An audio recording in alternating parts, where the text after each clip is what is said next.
We got London on the track. Whoa. Yeah, man, TIP. To the max with it. Rex. I count 6 shots. Bustin' out the bando. Jury real metal like a piano. I went from rag to riches to a feature with tip. I went from smart car to a with some smart lips. And that if it need make my hip limp. I'm going fishing with these little bitty strip dips. And my bankroll kinda big dip. Woo. She gon' bring it on a big ship. Quite trail, no quick trip. I got dubs in the alley, no tip. Yeah. And she just wanna have a good day. Smoke way more weed than the guy in LA. I hold them birds till next May. Damn, never let them fly away. What? Hey, listen what my tips say. Hey, money, yeah. Don't be blowing me up. Ain't getting up. If it ain't about the money, Ain't no use to you ringing my line. Stop wasting my time. if it ain't about the money, Nah, I can even hear what you say. I ain't finna do. if it ain't about the money, You can miss me with it. You can miss me with it. Turn it. I pack in 11, I pack in 11. I'm riding in the gator, my shoes are Giuseppe. I'm shine like the reverend, I shoot at the reverend. Hey, hands out the grocery store, they stuff with ladies. Hey, she try make the extras, I tell on you. Hey, when it's about time to pay, I'ma bill on you. What you think we in the neighborhood for? Standing at the corner store with a pocket full of dough. I be damn if it wipe the hood. Learned that from UGK, back a pocket full of stone. Put your money down like a buck of hard folk. Playing with it, I'ma send them through your condo. My wife flip, sit, got Bravo. I'm doing it for black and yellow, free hardo. The head honcho, no tonto. I'm quick to put some bricks in the Bronco. Talk why I don't respond to those. No murder, no dough, no combo. Don't be blowing me up, ain't getting up. if it ain't about the money, Ain't no use to you ringing my line. Stop wasting my if time. it ain't about the money, Nah, I can even hear what you say. I ain't finna do. if it ain't about the money, You can miss me with it. You can miss me with it. Turn it. I pack in 11, I pack in 11. I'm riding in the gator, my shoes are Giuseppe. I'm shine like the reverend, I shoot at the reverend. Hey, hands out the grocery store, they stuff with ladies. Hey, she try make the extras, I tell on you. Hey, when it's about time to pay, I'ma bill on you. Hey, What you think we in the neighborhood for? Standing in the trash like good. Yeah, made a baby, you slang that crack. Brian stole the car while he bang that act. If he ever took a law, better bring that back. Catch it with your bitch, he gon' blow your brain back there. Hey, you know you better be on your bad behavior when address me. Because by God, we don't let them be. If you respect me, I'ma catch a felony. For real, if you listen, I can get you paid. But not interested in you say. If it ain't about the money, don't be blowing me up. Ain't getting up. if it ain't about the money, Ain't no use to you ringing my line. Stop wasting my if time. it ain't about the money, Nah, I can even hear what you say. I ain't finna do. if it ain't about the money, You can miss me with it. You can miss me with it. Turn it. I pack in 11, I pack in 11. I'm riding in the gator, my shoes are Giuseppe. I'm shine like the reverend, I shoot at the reverend. Hey, hands out the grocery store, they stuff with ladies. Hey, she try make the extras, I tell on you. Hey, when it's about time to pay, I'ma bill on you. What you think we in the neighborhood for? Standing at the corner store with a pocket full of dough. I be damn if it wipe the hood. Learned that from UGK, back a pocket full of stone.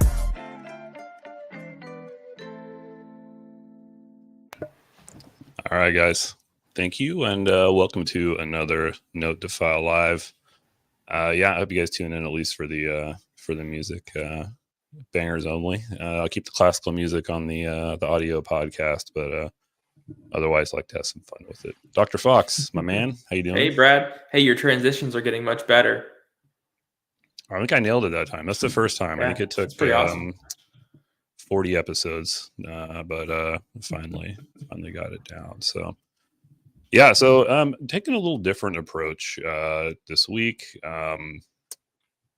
partly because I've been very busy and it's been difficult to book guests and plan appropriately. But also, I think Dr. Fox can attest to this a little bit as well. But I probably get 2 to 3 calls a week from people who are interested in starting sites or have started sites and are looking for some kind of guidance. And it's really interesting to hear people's experiences kind of all across the board.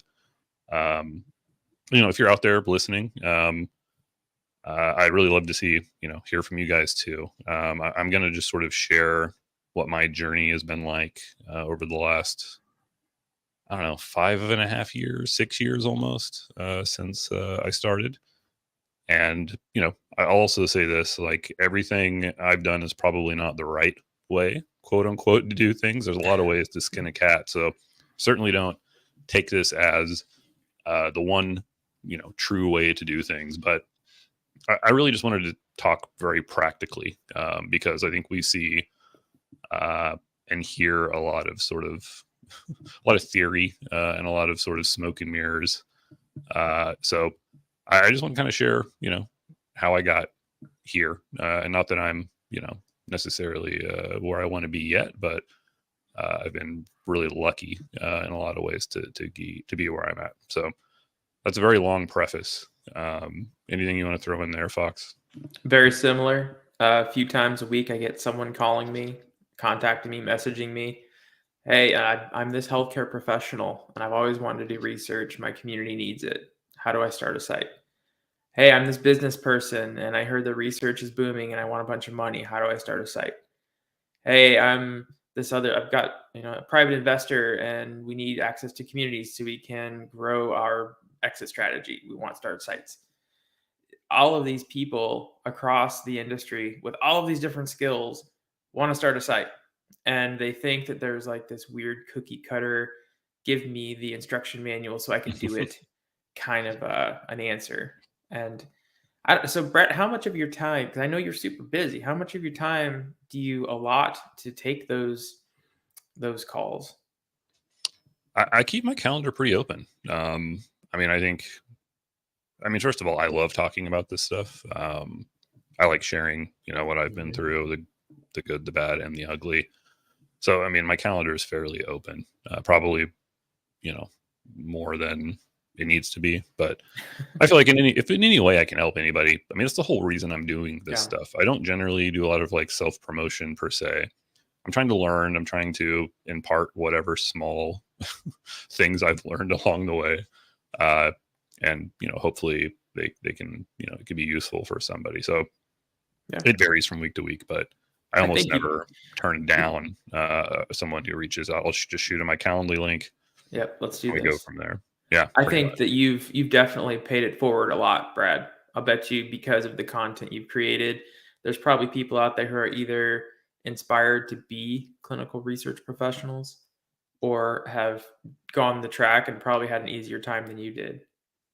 I hope so. I hope that it has been, or it gets easier for people. So, I do think we need obviously more community partnerships. And I do think we need more people in their community who want to be involved in doing research. So, and I'll say this, obviously I'll give a shout out to Dan Sfera because frankly, I'd been thinking about doing this for a long time and I was afraid to make the jump, probably like so many people are. It's frightening to sort of jump off and not know how it's going to turn out.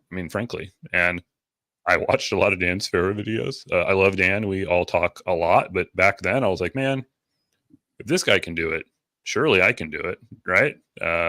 And that's not saying anything bad about Dan, but he put a lot of content out there that if you can sort of piece together, gives a huge step towards, being able to go out and do it yourself. And again, that's all I hope we can accomplish through something like this. And Von Treese, what's up? It's been a while since we've talked, but thank you for that. I wouldn't, probably not everyone agrees that it's wisdom, but either way, take it or leave it. But I guess that's kind of the first thing I do want to say is that if you decide to break out on your own and start a site, it's going to be scary, and it's going to be frightening, and be prepared to be, on basically an emotional roller coaster, right? I think that's the first thing to maybe make clear, is that, and I don't know if this is unique to clinical research, it's probably not, but you guys know there's not like it's not like selling a product. There's not like a steady trajectory to scale. I feel like a lot of it's based off of opportunism and sort of what's available to you, which I think you can use to your benefit, but is also, again, can be frightening because you are you're sort of subject to whatever's going on, right? You can't control it. You can't create new studies out of nowhere. And, before we even get to that, we've got to talk about, I'm going to go backwards. So before I start getting too long-winded about this, David, what's up? As well as we all do, that another thing I think people underestimate is the amount of work that it's going to take. And that kind of goes into, I think, having a good being mentally prepared and having the right expectations, right?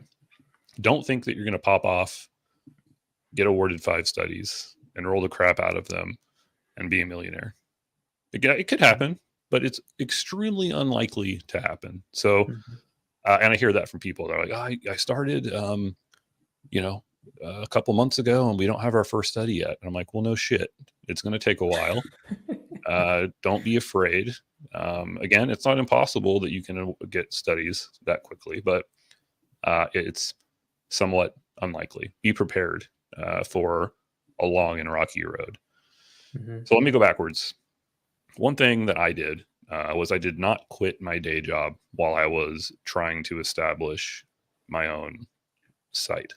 And I would recommend that, especially if you work in the research field. Now, I can't comment on everybody's situation in terms of non-competes, or if your company allows you to moonlight. I don't know. Obviously, talk to your attorney or read your paperwork, whatever the case may be. I was the director of research for a hospital. I wasn't under any kind of agreements where I couldn't work on the side. So first thing I did was just try to find a willing physician. So if you're in the field, that's probably not out of the question that someone somewhere. I talked to a lot of CRAs who are interested in this. They obviously have developed relationships, hopefully, with doctors or PIs. If you work at a site, you maybe worked with referring physicians or other physicians in your community. So don't be afraid to reach out. I mean, it's, and I'll say the frustration starts right there. Getting in the door and getting a meeting can be challenging in and of itself. I think a lot of these clinics are used to, pharma reps coming in. Some of them don't want them coming in the door. Maybe you need to, offer to buy the clinic lunch to get in the door so that you can get in front of the physician and a clinic manager or something like that. But be persistent. Back to David's point. You're going to have to be prepared to work incredibly hard, and whatever you think you need, the amount of effort that you think you need, just go ahead and multiply that by 10. Right? That's kind of the name of the game across a lot of clinical research. I think somebody wrote a book called 10X. I don't know if that's the premise of the book. I think it may be, but basically work 10 times harder than what you think, or expect it to take 10 times as long or 10 times as much effort as you think. That's sort of my gauge. And, as Mary points out, finding a motivated PI is incredibly important. I'll say this to sort of dovetail off of this comment, is consider the fact that PIs are motivated by different things.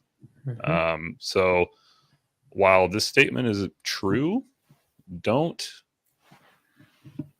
disregard that some PIs might be motivated purely by financial means.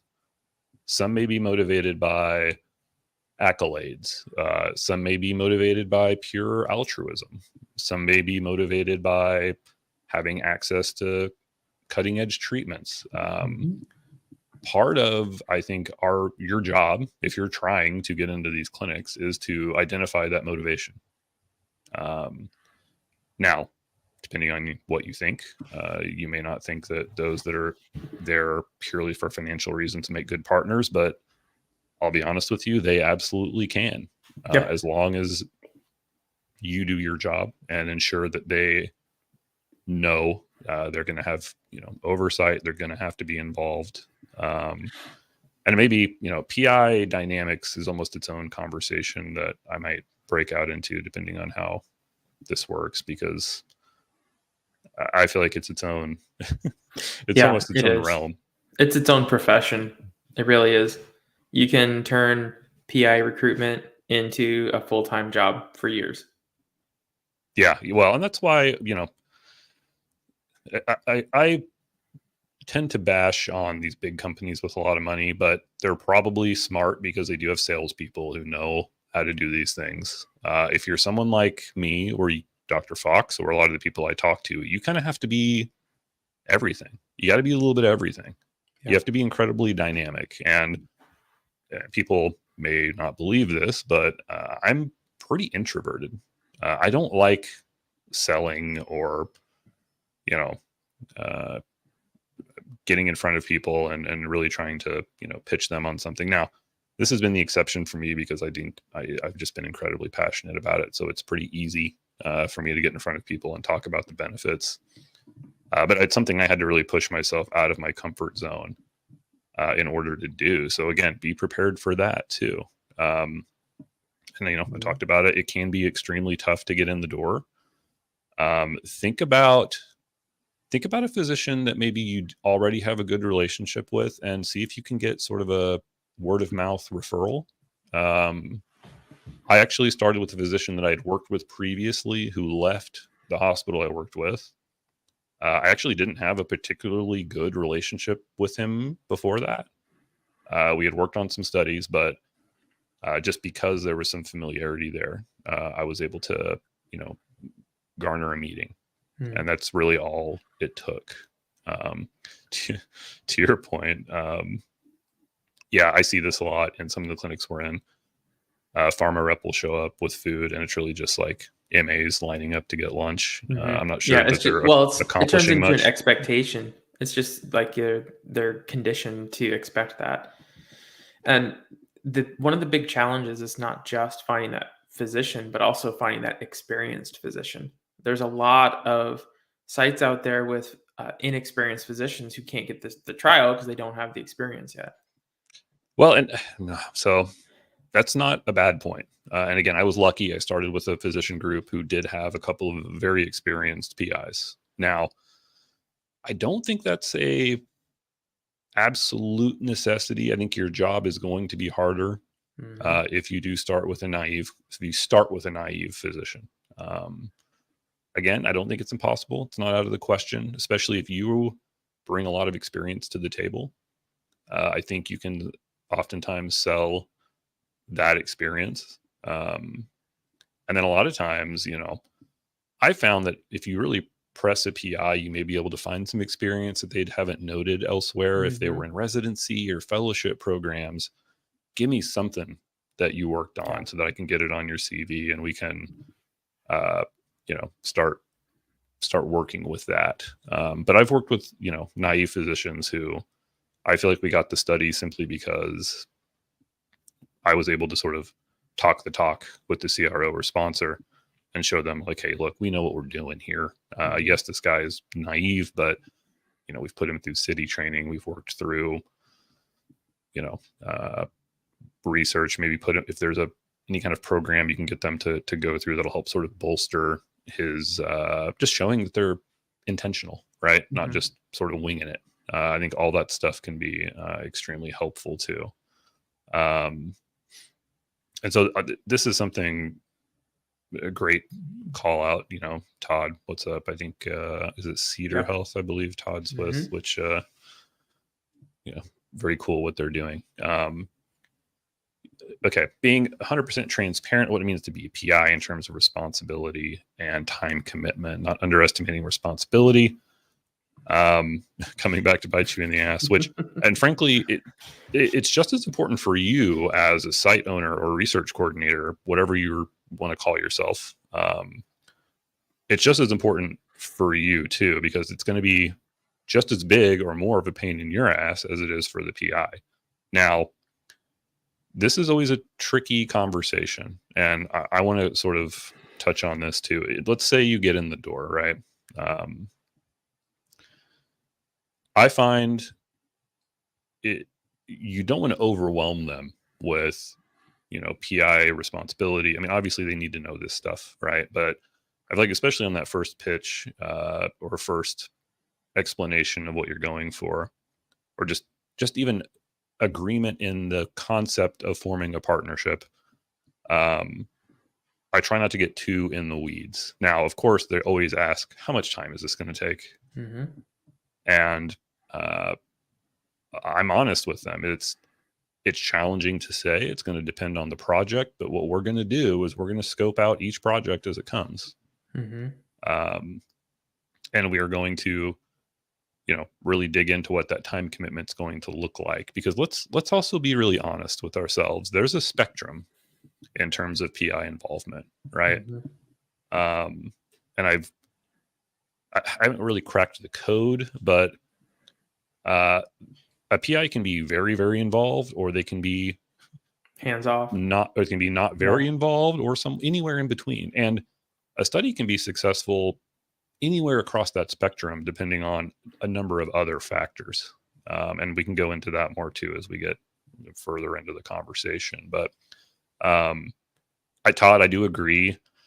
You can't dance around it, because, it is going to be a problem later. And I've seen it's happened to us. I mean, you're going to make that mistake. Probably you're going to have that happen to you if you run a site, if you consult, whatever you're working towards, you're going to get bit in the ass by a PI.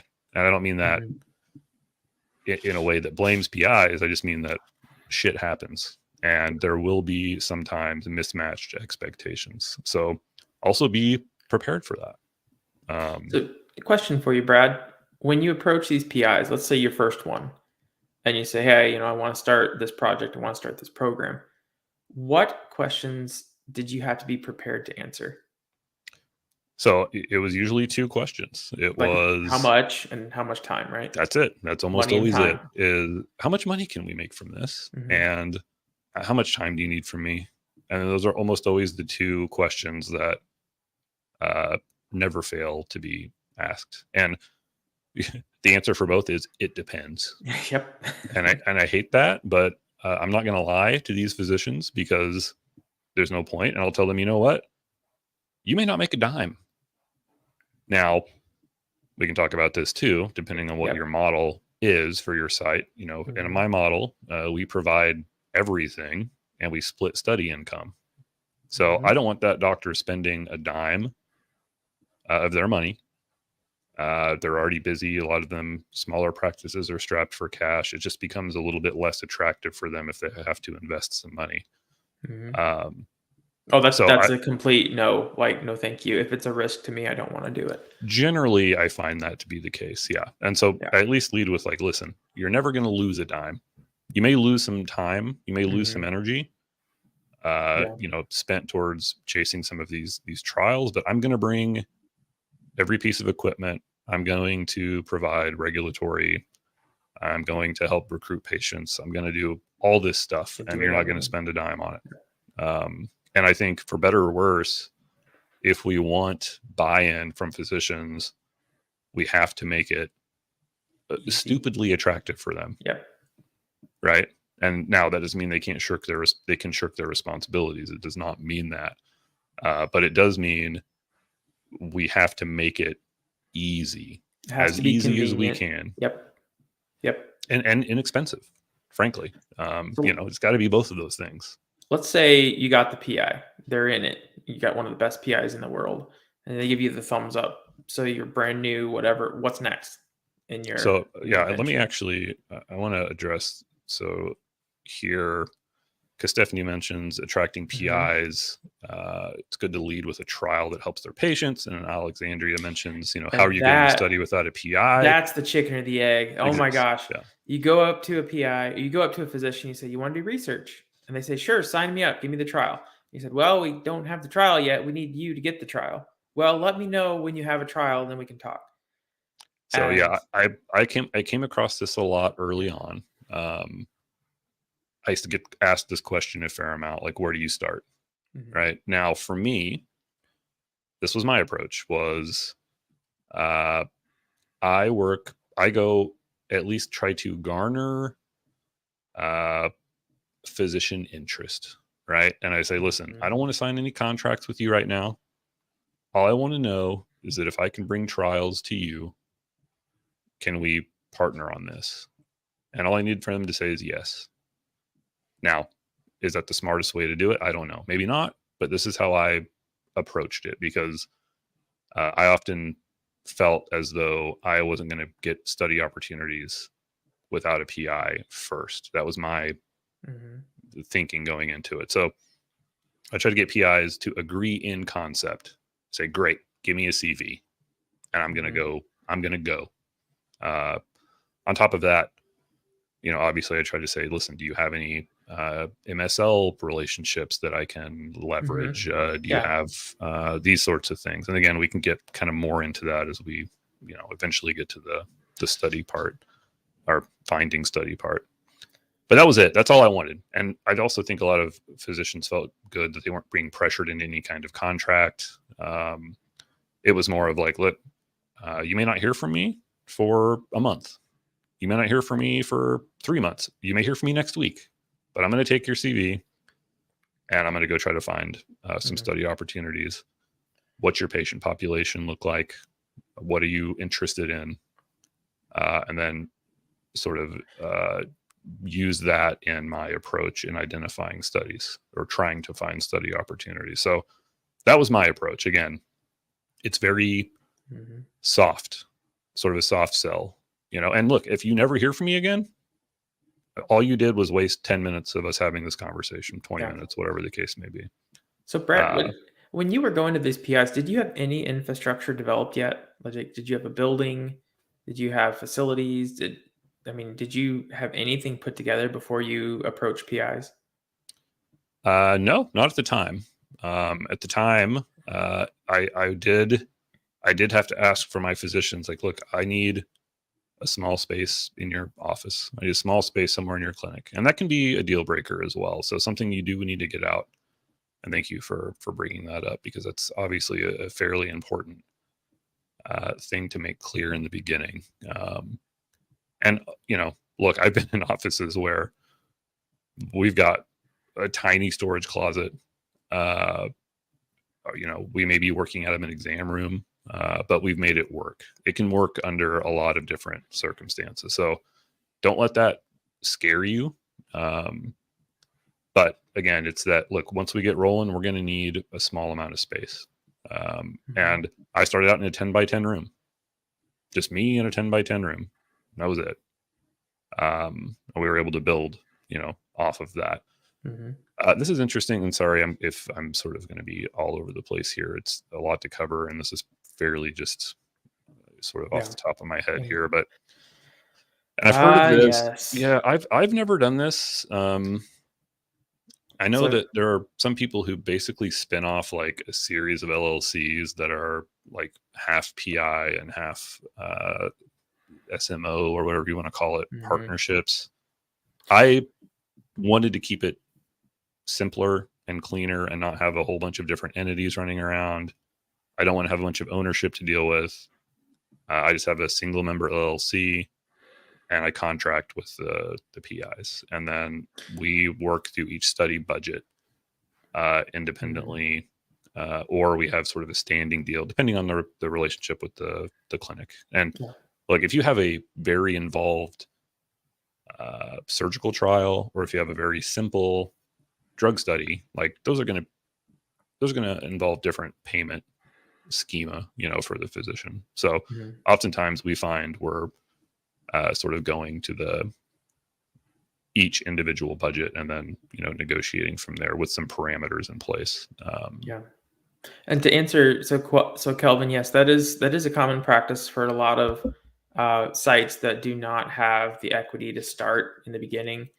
To incentivize, they will offer equity to the PIs. It's common. A lot of times that can get messy, because the thing is, if you become successful, PIs will have equity in the company, and then they could like crash your company if they didn't get the trial they wanted, or if they didn't get more revenue than you could afford. Um, another another way to do that wouldn't be necessarily to give equity, but just to give a percentage of revenue that could be adjusted. And That and so way, that's what we do essentially. And I know Stephanie mentioned down, profit sharing. yeah, That's essentially what we sharing. do. It's based off of performance on each particular trial, and each trial is negotiated with a little bit differently. So we may have and I'll be open, and I don't know if this is a good or a bad deal, but generally between 20 to 35% is usually going to go to the physician, in the way that I operate. But we're providing everything. I'm paying my 10, 12 coordinators, paying for their medical, dental, vision. I bring all the equipment to the table. I have the CTMS and the eSource and the eReg and all that stuff. But I'm trying to start from scratch here. And the point I kind of want to make is, somebody mentioned, give PIs eSource, make it easy for them. Okay, I don't disagree with you, but I'm talking about starting with nothing. Start with nothing. And how much we didn't. does it cost to have eSource? I mean, what's the average subscription for that?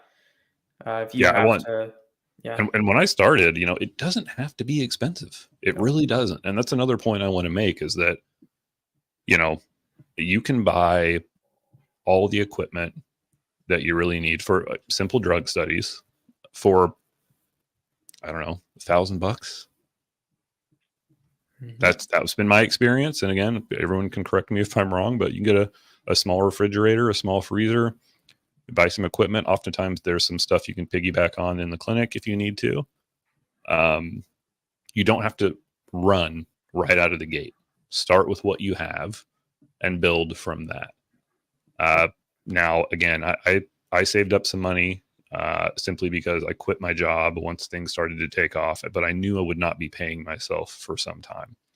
And that's something else, we can get into, but be prepared to not make any money for a long time, at least a decent amount of time, and be prepared to, even if you do make money, you're not going to get paid for 6 months. So be prepared for that too. And again, this is something I make very clear to the physicians, is that, look, we may not land that $1 million study in the first week, but we're going to make slow and steady progress, and we're going to walk before we can run. So, I love eSource. I talk about all the new technology, but the point I kind of want to make is that you don't need that to start the program in your community. You don't need all that. And frankly, I've watched a lot of companies with millions of dollars absolutely shit the bed. And just because you have a lot of money and you have a lot of tech doesn't mean you're going to succeed. And, you can do it cheaply, inexpensively. You can. The largest commodities you as a site are going to have are the space, because let's think about it. You're not going to get the trial unless you have the space. Someone's going to run a PSSV or a site initiation, but you're going to have a space. They're going to have to inspect something. Well, and listen, I sat in a room with a CRA. There were 2 chairs, a freezer and a refrigerator, and that was it. Hey, and the tour was really quick, man. I'll say we had everything else that we needed. There was blood pressure cuffs and all that stuff, but that was it. Me and him staring at each other, not even a desk in there yet. And we were awarded that study. So again, it doesn't have to be perfect. And, what's the saying? Don't let perfect be the enemy of good. Obviously we want to do things right with quality and ensure we're doing things by the book with PI oversight, but that doesn't mean you have to have every bell and whistle right out of the gate, right? So again, don't be embarrassed. Don't be afraid to walk before you run. It's okay. Trying to think back where we left off. So I know we're hopping all over the place, but the scientist in me is trying to put it in order. So if someone watched this video today and they're like, okay, you know what? I got the wild hair. I got the itch. I want to do this. What's the very first thing they should do? First thing. I'd start talking to doctors. That's what I would do. I'd find a way to get in front of some doctors. And then I would also start reaching out, to Stephanie's point. I'd start reaching out even to MSLs. Mm-hmm. So like start building your network then. That's correct. And you know, I'd say the biggest commodity is the relationships. Yeah. Frankly, that's your absolute biggest strength. And it's also your biggest weakness because you can't scale that very easily. But if you're content with not trying to take over the world, you can be very successful and do a lot of good for your community by staying small, developing extremely good relationships, and not having to try to take on the world, right? Mm-hmm. Just feel free to start small. So that's what I did. I got in with this physician.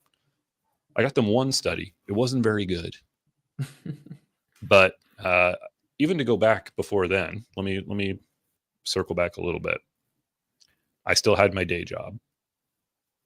When my day job was over, I went over to the clinic and I got logged into their EMR and I started looking for patients.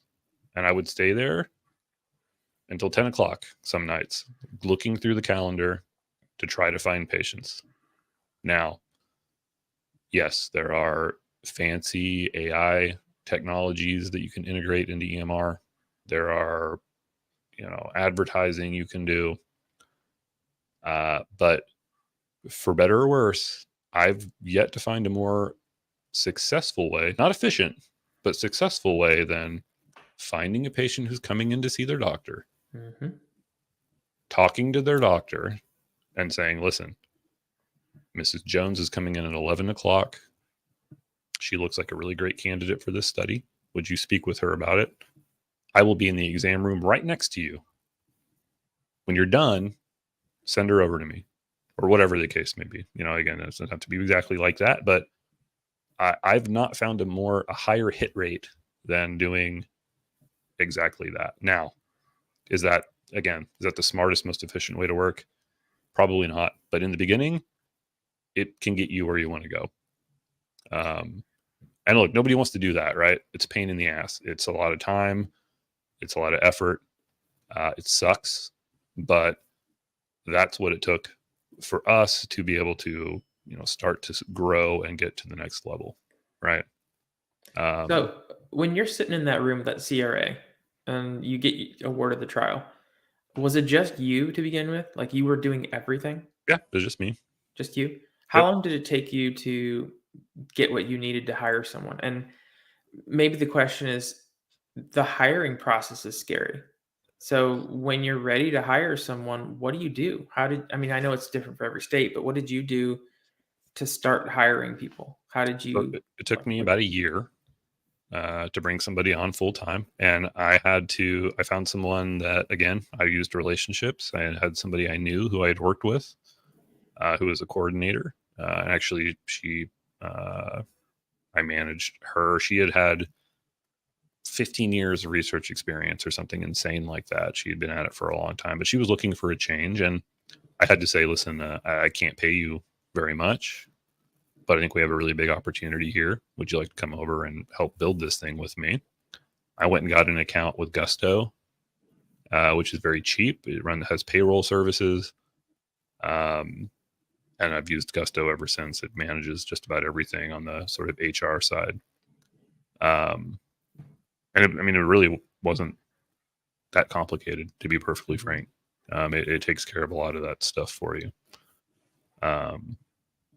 So yeah, it was just a lot of me doing everything by myself in the beginning. And all throughout that, I was also reaching out again to those MSLs, reaching out to other physicians, physician groups, whatever the case may be. And, you know, the reason why I'm here in a hospital today is because of a random meeting with an MSL. Somebody I found on LinkedIn, of all places. But I was like, hey, here's what I do. You're an MSL. I noticed you cover Oklahoma. I'd love to talk to you, you know, if you have some extra time. She did. She came and saw me in my little shitty 10 by 10 office with one desk in it. And, you know, I'm like, oh God, this doesn't look I don't look very professional or whatever. But she's like, you know what? I know a GI doctor and we've got a ton of studies in GI, but they don't have any research infrastructure. Now they're part of a big system, but let me get you introduced and set up a meeting. Okay, sure. And I was thinking, like, this is a big health system. There's no way in hell they're going to let me come in and work. I'm just some dude nobody knows. But she got the meeting. I made the pitch to the doctor. He has a ton of research experience. He had been wanting to do research, and he was like, yes, I love this. Unfortunately, I got to go talk to administration. And I was like, okay, great. I'll never hear from this guy ever again. I got really lucky. They did, you know, let us give it a shot and give it some run. You know, we landed a bunch of IBD trials. I hired another coordinator at that point. I still had the other trials going on at the cardiology clinic. And we moved over into this health system. So we're split across the two. We're embedded in two different places now.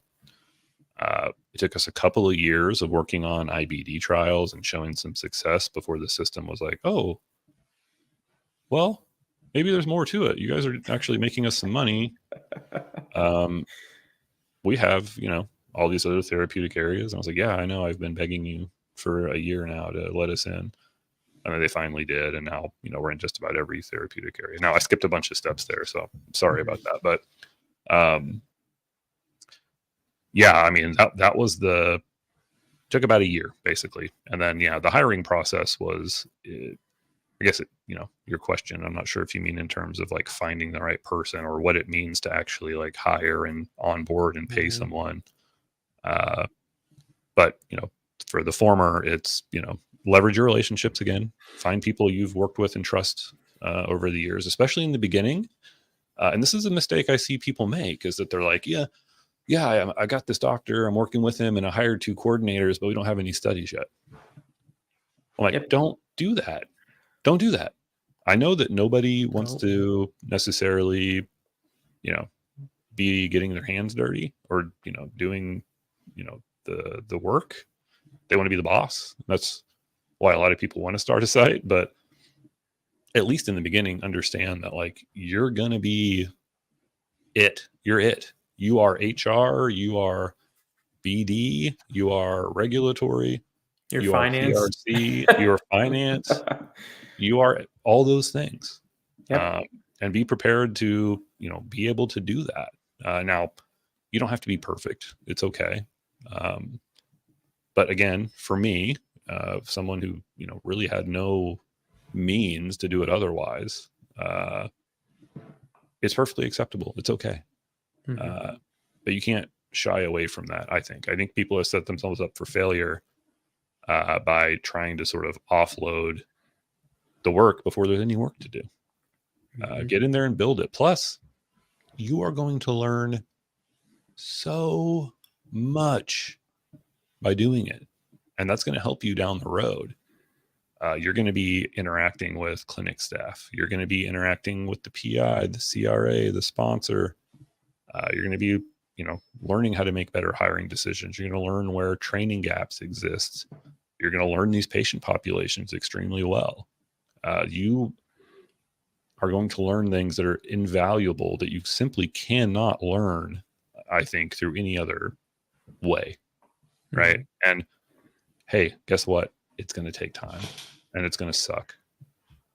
But I legitimately believe it's going to put you in a position of advantage in the long run if you can stick it out through those first, a couple of lean years. Yeah. Well, there's a barrier. You've got to climb that barrier. You get over that wall, and it's still hard. I mean, maybe that's the one thing that I could think of to tell people who are thinking about this is if you are not 200% dedicated, for whatever reason it might be, if you don't have 200% commitment to this, don't do it. It's never. And that's okay. And that's okay if you're not. Yeah, and it's fine. okay, but it will never get easier because when you do a startup site, when you start things up, you're gonna have challenges and you're gonna have uncertainties and you're gonna wonder if this is gonna work. And then you succeed a little bit, and then you have to start chasing down the money to fuel what you've already built. And then you scale up even more. And then you have to talk about infrastructure and networking and things that you may have outsourced that you have to bring in. There's always going to be a challenge of equivalent effort. Well, and I found that in the beginning again, and even now, we're just now getting to where we're like really solidly formalizing our processes in a meaningful way. For a model like ours, and probably like many others, every clinic we're in is different. Every physician we work with is different. Every clinic staff we interact with is different. And I've had people call me and be like, "Well, I need to get my SOPs done," and I'm like, "You don't have any studies yet. Like, it's okay. Like, there's no. I understand. We want to standardize things, but you need 2 SOPs to get a study, right? You need 2. You want your SOP for informed consent, yeah, and then you want your table of contents for your SOPs. That is what a CRA will likely look at when they try to review you for a trial.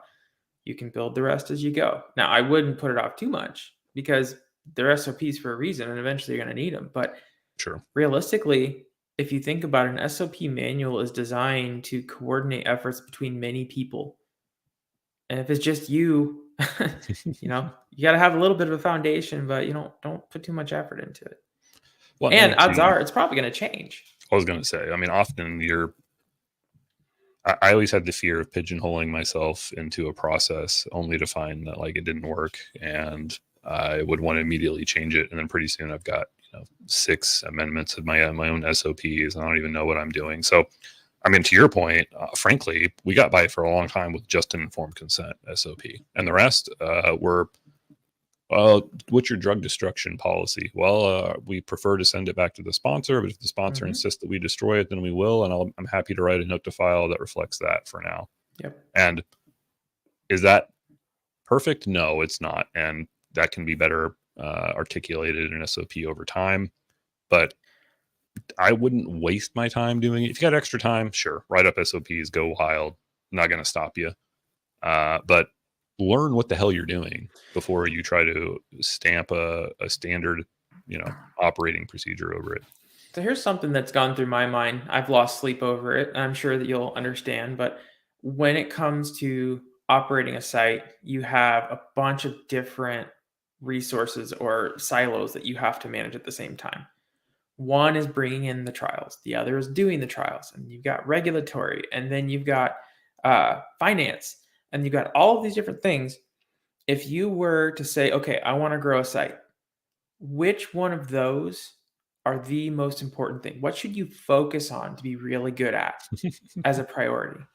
It depends. It depends on the day of the week. I mean, if I'm being perfectly honest. And, I've seen firsthand, company, I mean, nobody knows who this company is, but they existed several years ago when I was kind of starting out, and they had $5 million and they're wanting to partner. And like, look, we signed on 100 investigators all across the country. I said, oh, that's great. How many studies do you have? I'm like, well, we have like 2 studies. I'm like, well, okay. What? Okay. And how many patients do you enroll? Well, none yet. But our budgets are, I mean, it's $60 million in budgets. And I'm like, dude, that's not real. That's not real money. It's monopoly money. So I have found, the emotional roller coaster in a way is like, yes, we landed a PI. Amazing. And then cool, celebrate that for a minute. But then it's like, well, shit, now what? We need a study. Great. I got a study. Amazing. I'm winning. Okay, well, no, not really, because now you need patients in the study. Okay, great. Let's move We need on. patience. Yes, We got need patience. patience in the study. Yeah, great. We got patience. Now what? Well, now we need to get paid. So, for Mhm. better or worse, it's a series of, juggling the balls in the air, especially when you're small. Uh, to go back to David, LaHaye's point, you're going to work real hard because you have to manage all of those things, and you have to find and strike the right balance between them. Because again, 10 doctors with no studies, who cares? 10 studies with no patients, you need incremental improvement across all of those things. And I don't know that I have a good formula for you. You've It probably may depend found, on your skill sets. You may be really good at BD, and you might have to go get help with operations. true, Or and you may be like a stellar coordinator, and you have no idea how to write a contract. Or I mean, everyone's got their strengths, and that goes back to the relationships part. Is understand your strengths and see how you can integrate that in with people who can make you better, yeah, who no, can I make and you I more don't competitive. I don't disagree. And then Yeah. I'll admit, like, I've probably been too slow in getting help because I'm the type of person who likes to do everything. So don't make that mistake. I mean, don't be afraid to get help and lean on, people who sort of shore up your weaknesses. I'm not a good research coordinator. I mean, I'll say that. I don't have, this is like heresy, but like I don't have the attention to detail that a really good research coordinator does. I just don't. I'm more of a bigger picture person, I and so like I've had to really rely on good coordinators. this last comment there. I really like that one. And it resonates with me, especially in the Midwest, rural Midwest. How successful are outreach centers and sites in smaller towns with populations of less than 15,000? That's a passion of mine. I came from one of those towns, and a lot of the people, a lot of my family, a lot of the people that are in that area are suffering from really bad things right now that research could help. That's where, if I could make a prediction, I think that those centers are going to be far more successful once we apply healthcare integration. That's my theory, is we can empower those clinics in those areas to serve small population areas just as equally as the larger populations when we empower our clinics to do research like that. And I found in my experience that we work in this health system, but they have health plexes in rural areas, and I mean, frankly, our best enrollment has come from some of those smaller rural health plexes versus the big, quote unquote, here in the downtown area. We have a study where we do it here in the city, and we have a satellite out in a rural area. The site out in the rural area out enrolls this one times 3. Patients are a lot more. They seem a lot more engaged, eager, and willing. They seem to not. I don't know. They're not quite such a hurry to just get out of there. I think maybe they have better relationships, possibly with their physicians. It's a smaller system, I think. So I think they can be extremely successful. I think it may be, again, there's a lot of different factors that play into that. But at the very least, I would not downplay the significance of those types of centers. So let's see what else Todd's got to say here. So, Man, okay. Todd, he's like a font of knowledge over here. Well, Todd, I'm not gonna disagree, but I'm gonna say it depends on your situation. You're right. You are right in so much as, in general, I do think sites need to stop taking on just any old study opportunity that comes their way. I think when you're starting, I mean, if you have nothing else, then maybe you're not in a position to turn things away. Now, again, there's a balance to that. And I will say, in Todd's defense, there are studies that I took in the beginning. They're still open in long-term follow-up, from 5 years ago, that I wish to God I hadn't have taken, because we enrolled 1 or 2 patients, and it spent way more time and energy than was worth it to like keep Yeah. 1 or 2 patients rolling through your study, for that 5-year Well, period. So one you're not thing wrong, yeah, you but you I will don't. say I was a little more willing to take a stretch on something in the beginning because I didn't have any other prospects. Mhm. Now I think as you grow, then you become a little more discerning. I think, but you're not wrong, and that's certainly not a bad approach. Again, I think I took it a little differently, but Yeah. you're absolutely you are right. It's hard not to take a trial out of desperation when you start. You need anything to pay the bills, right? What some money is better than no money. Unless, let's say that you take on a lemon and it's not negotiated, and then you enroll the crap out of it. Now you're stuck with a bunch of responsibility that's underfunded and it could bury you. And it's happening to a number of sites right now. They were really successful. They were not responsible in their feasibilities or their budgets. And now they have all of this commitment to patients and to sponsors that they have to shoulder. They're going to have to pay for it because the budget was underfunded. Yeah, So no, that's a good point. you got to be real careful with those first few. When you can, try not to accept a trial out of desperation. It only leads to bad things.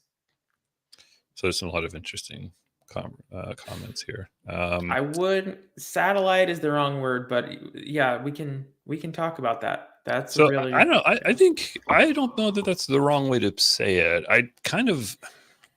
So I'm mixed, right? Like I call it extension maybe, but not a satellite. So I do like the idea of this sort of hub and spoke Mhm. model that's sort of emerging, I think, amongst people, where, because look, every rural clinic can't be a site. I mean, Mm-mm. it can, I guess, but I feel like it's not very efficient use of time. Yeah. I do wish there were some smarter ways to like integrate these as satellites, because a lot of sponsors simply don't like the idea, or they don't like the word satellite, or whatever the case may Satellite be. triggers a lot of things with the FDA. And most of the large sponsors refuse to do satellites anymore because of that. Satellites have a lot of requirements, but with the new FDA guidance coming out, and this is where HCPs come in, an HCP office is not a satellite. Yeah, I don't want to dive into that yet. That's another podcast. I've got a lot of feelings and thoughts about that.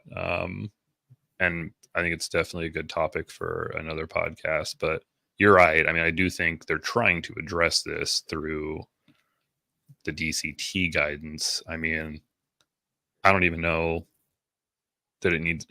I mean, the use of the word decentralized in that aspect seems like kind of over the top, because it's like a satellite light, right? It's like a satellite light. It's satellite light. Like it's satellite. It's Yeah. kind of like a satellite, but you're not really a satellite. I think it's a site extension, and I think that's because there's a difference between a site extension and a satellite.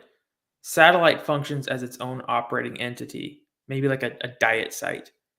But a site extension is where you're just putting out feelers across the community. You still have control over everything. You still have complete oversight, but you're just in different real estate. And I think, again, this is another podcast. We should do this. Let's wrap up for how to start a site.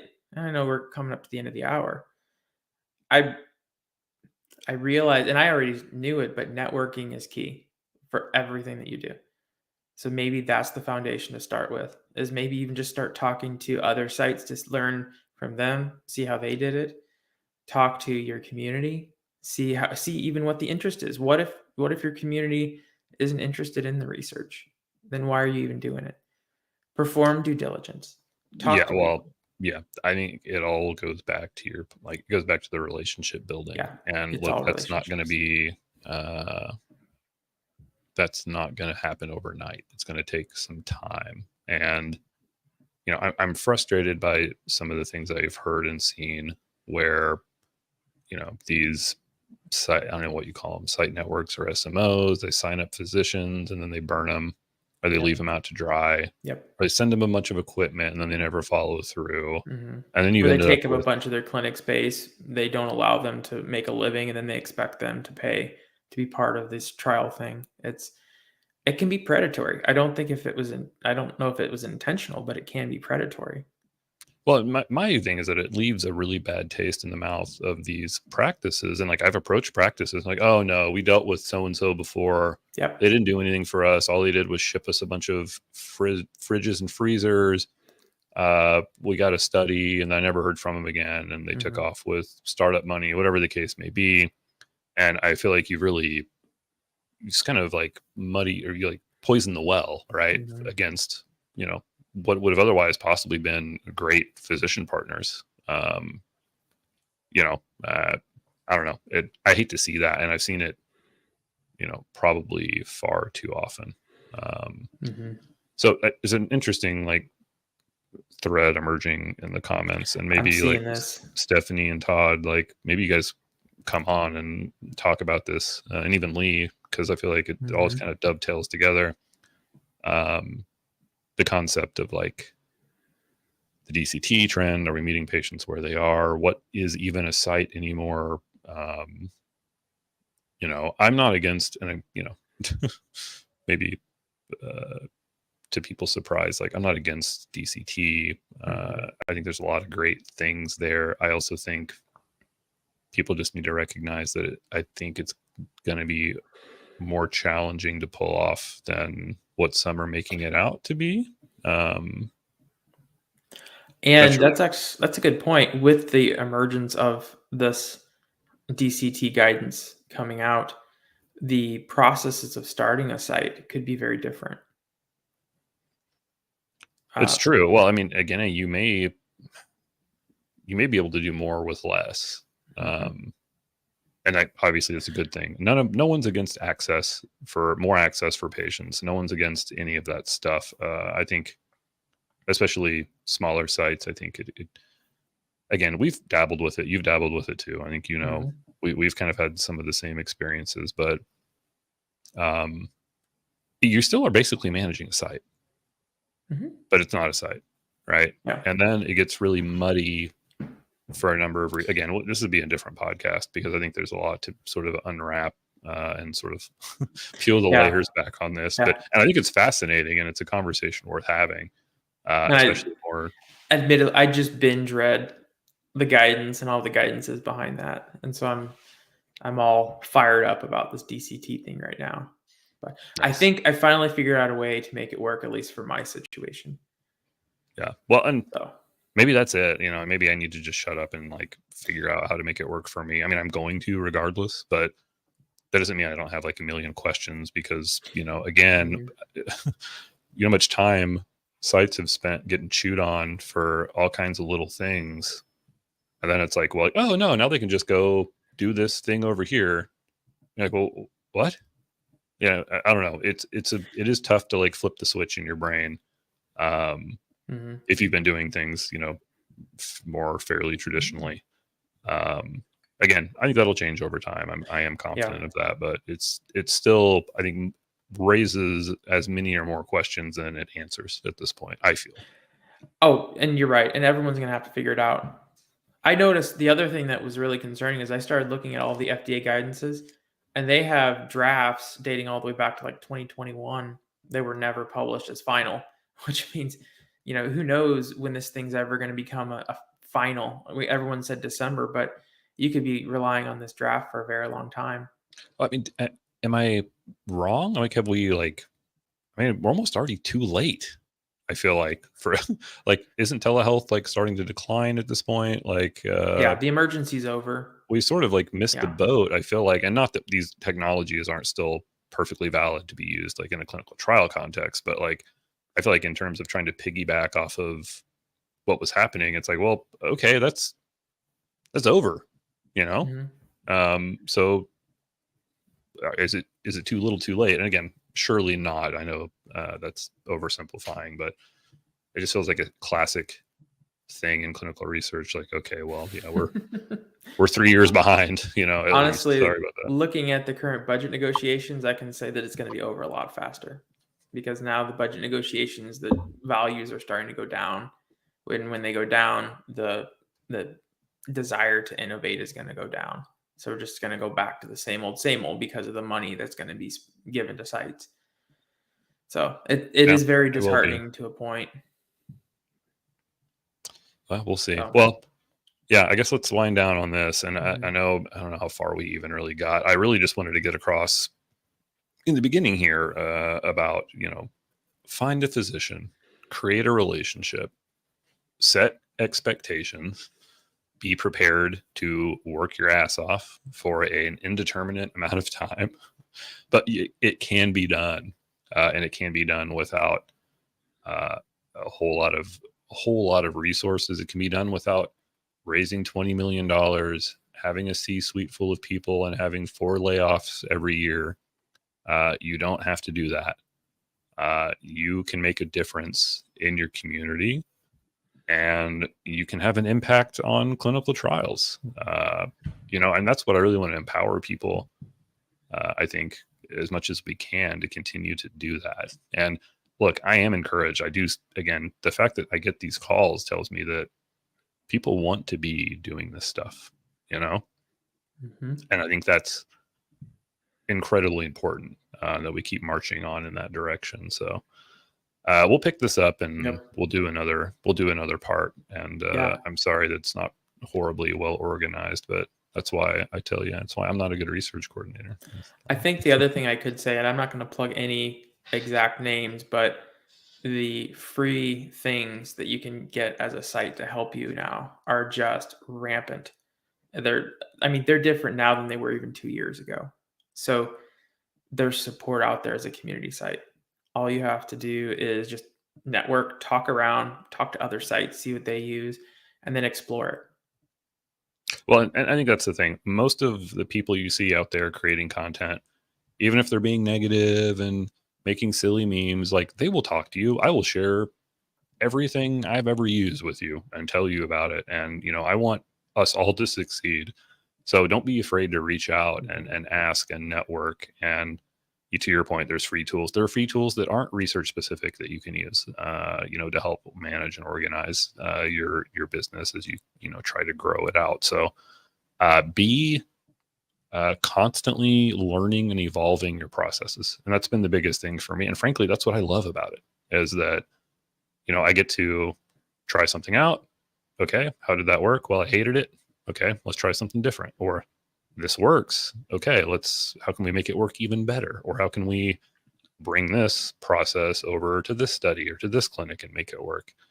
To me, that's a lot of the exhilaration, I get from doing this. So, I hope people take that to heart, and don't get too married to any one process or any one company or any one, mindset, right? Like, be dynamic. And I think that's what we need, is more dynamic individuals in their communities trying to build out these research and give more access to their communities. So that's really all I got. I talk too much. I don't like to talk that much generally during these things, but I do have one more question for you, and then we'll turn it off. So you busted your butt. You started from nothing. You moved your way up. How did you find time to start Note to File? And where did that come from? Like, when did you just decide, you know what, I want to start a podcast? I think aside from Dan, I didn't see a lot of people talking like practically about things. And you go on LinkedIn and you think like, oh man, everyone is successful, and there's like DCT is everywhere, and then when you're on the ground, you're like, wait a minute, like, that shit's not real. And so I just wanted to provide another voice, and I have a different style than he does, and I wanted to provide more resources for people that were aside from what Dan had done. And that's not to, again, the work he's done was a big reason why I started doing this in the first place. So that was really it. I mean, I felt like there was still a lack of like real conversations happening, not just marketing. Yeah. And that was really all there was to it. I had no intention of ever getting sponsors. I actually had to go along. I had to think really hard about whether I even wanted to take sponsors on. I generally don't pitch like my company in these things. I want to hear other people's opinions. I want to hear other people's experiences. I think we can all, it's like a hack to like learn from other people. You don't have to do it all on your own. Mhm. So let's create more opportunities for everybody to do that. And that was really it. And finding time for it, it just happens. I mean, aside from these lives, which I've now set aside time for, like, a lot of the interviews just happen whenever they can happen. And that's why there's sometimes a lack of consistency, but it's something I feel just passionate about doing. And now it's fun. Now I just like having fun with it, Loving these comments. And again, to all the audience, thank you a lot for listening and watching. Your support is what makes this happen. Yeah, I mean, look, I'd probably do this even if none of you listens, just because I like doing it. But if you guys have questions, comments, experiences you want to share, please reach out to me. I love hearing from you guys. That's why I generally prefer to have guests, so I don't have to talk so much. If you got a story you want to share, come on. If you got questions you want to ask the community, ask them. But let's all keep getting better together. That's what it's all about. I think we're well on our way. So until next week, anything else, Fox, before we sign off? We're good to go. Good to go. Awesome. Bye, everyone. All right. Rock and roll, guys.